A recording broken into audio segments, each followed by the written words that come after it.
کراچی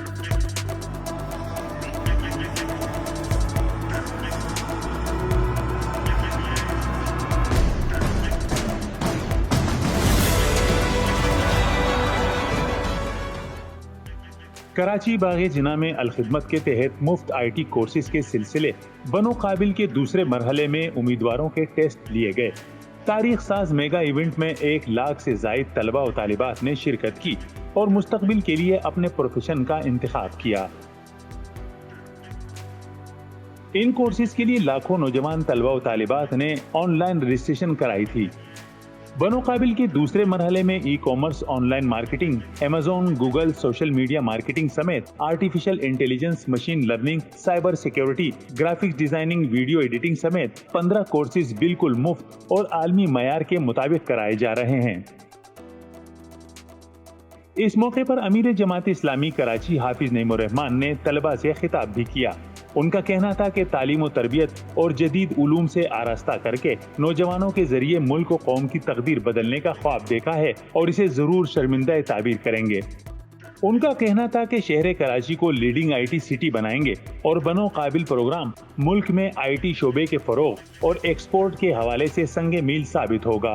ہم امپاور کریں گے، ہم ٹیکنالوجی آپ کو دیں گے انشاءاللہ۔ یہ شہر کراچی یہ ترقی کرے گا، پاکستان ترقی کرے گا۔ اس وقت ہمارا پوٹینشل یہ ہے کہ ہم اپنی آئی ٹی ایکسپورٹ 25 سے 30 بلین ڈالر کر سکتے ہیں۔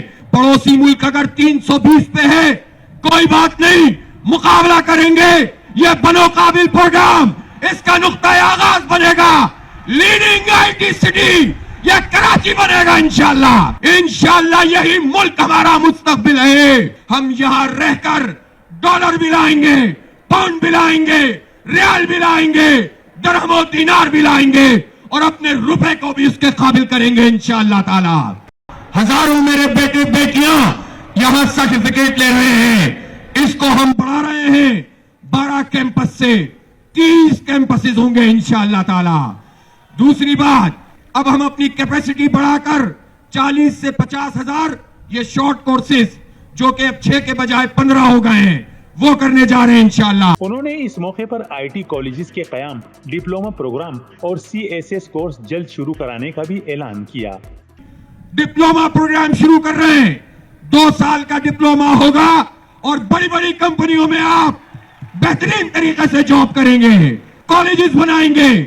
آگے چل کر ان کالجز کی تعداد ہمیں 40-50 کرنی ہے۔ چوتھا اعلان یہ ہے کہ انشاءاللہ 2024 میں الخدمت بنو قابل آئی ٹی یونیورسٹی بنانے جا رہا ہے انشاءاللہ۔ اب وقت ہے آگے بڑھنے کا، کچھ کرنے کا۔ اور ایک اور پیغام بھی میں کراچی کے نوجوانوں کے لیے دے رہا ہوں۔ اس 3.5 کروڑ لوگوں کے شہر میں نوجوانوں کے لیے جابز نہیں ہیں، سرکاری جاب کے دروازے بند ہیں، بیوروکریسی میں حصہ نہیں ہے۔ الخدمت بنو قابل پروگرام میں یہ اعلان کر رہا ہوں کہ سی ایس ایس پروگرام ہم شروع کرنے جا رہے ہیں۔ اب کراچی کے بیوروکریسی میں کراچی کے لوگ ہوں گے انشاءاللہ۔ تقریب میں بنو قابل کے پہلے مرحلے میں کورسز مکمل کرنے اور نمایاں کارکردگی کا مظاہرہ کرنے والے طلبہ و طالبات میں اسناد اور میڈلز بھی تقسیم کیے گئے۔ اس موقع پر C E O Alkhidmat Karachi Naveed Ali Baig, executive director Alkhidmat Karachi Rashid Qureshi, ماہرین تعلیم، I T professionals, business man, media persons, social media creators اور زندگی کے مختلف شعبہ جات میں نمایاں مقام رکھنے والے شخصیات نے بھی شرکت کی، جبکہ الخدمت کے سینکڑوں رضاکار بھی اس موقع پر موجود تھے۔ شرکاء نے اتنے بڑے پیمانے پر منظم انداز میں ایپٹیٹیوڈ ٹیسٹ کے انعقاد اور ملک میں آئی ٹی شعبے کے فروغ کے لیے الخدمت کی کاوشوں کو بھرپور سراہا۔